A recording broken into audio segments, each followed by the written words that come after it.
ॐ दुष्टभीतिमहाभीतिभञ्जनायै नमो नमः। ॐ समस्तदेवदनुजप्रेरकायै नमो नमः। ॐ समस्तहृदयाम्भोजनिलयायै नमो नमः। ॐ अनाहतमहापद्ममन्दिरायै नमो नमः।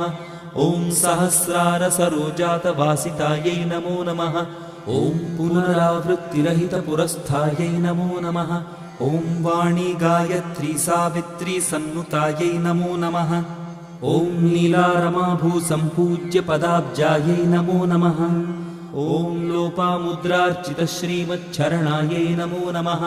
ॐ सहस्ररतिसौन्दर्यशरीरायै नमो नमः। ॐ भावनामात्रसन्तुष्टहृदयायै नमो नमः। ॐ नतसम्पूर्णविज्ञानसिद्धिदायै नमो नमः। ॐ त्रिलोचनकृतोल्लासफलदायै नमो नमः। ॐ श्रीसुधाब्धिमणिद्वीपमध्यगायै नमो नमः।